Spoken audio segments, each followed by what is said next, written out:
Rand Paul put forth legislation for the end of the war in Afghanistan, and he says we won the war and it's time to pay veterans a war bonus.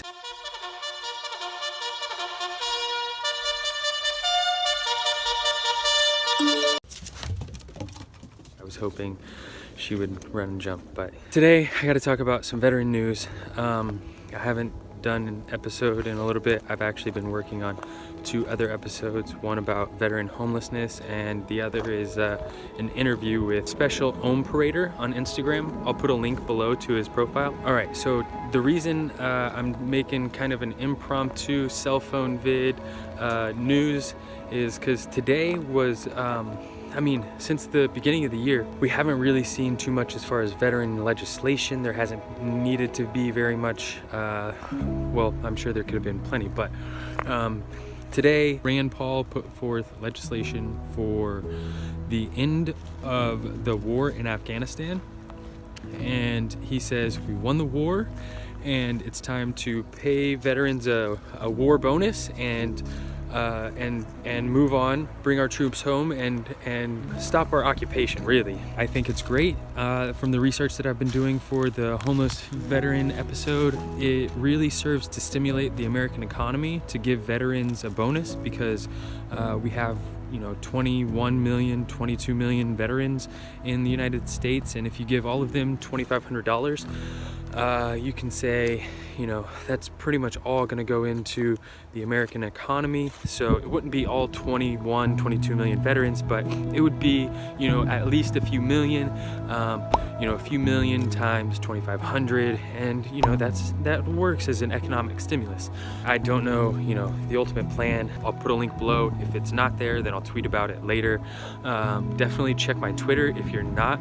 It's just @regularveteran on all social media, so just go find me. Another thing I wanted to talk about today, President Trump signed an executive order talking about putting together a task force for veteran suicide. I'm gonna end up doing an episode on suicide, also on PTSD later, but I don't have the information readily available, so that's gonna take a little bit of time to get out. But look for the one coming up on homelessness. Anyways, hey, quit eating that. There's 2 instances of medical malpractice or some sort of weird, someone abusing power in the VA. One happened in Fayetteville, Arkansas, and that was actually in the hospital that I was born in, and there was a doctor that is said to have been an alcoholic, and he misdiagnosed at least 3,000 patients. They did a study, they looked into all of the patients that he had worked with, and they had to look at 33,000 patients' files. They came back to realize that 3,000 had been misdiagnosed, or there was malpractice in their file, and the VA there in Fayetteville, Arkansas actually notified 21 of those 3,000, and 12 of those 3,000 were actually deceased.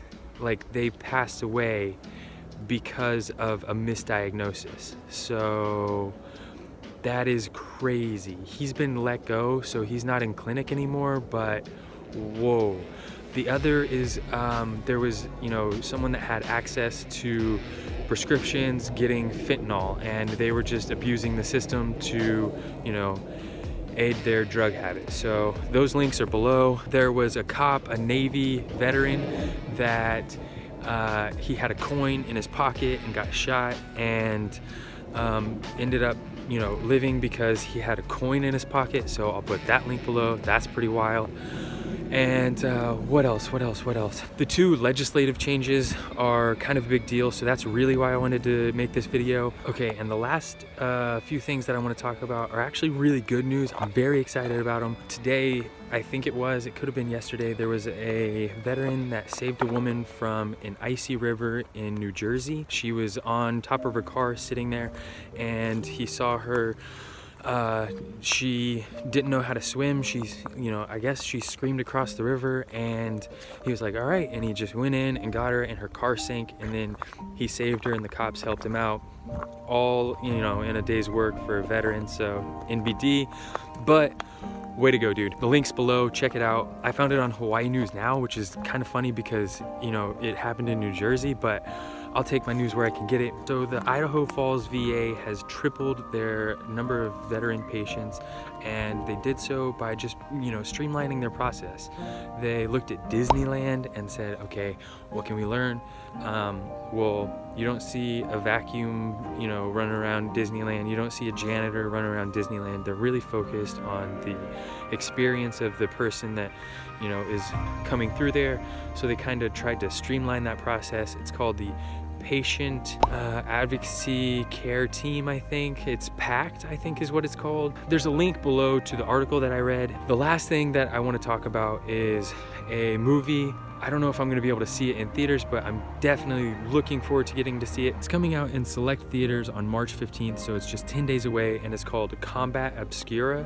The Marine Corps is not excited about it. They had a lawsuit against the director, the maker of it, but it's a way more realistic look at war than anything that they've put out. So I'm very excited to see the war through the eyes of a Marine, and a Marine that holds nothing back. They're smoking weed in this. They're pointing guns at somebody for no reason at all. They're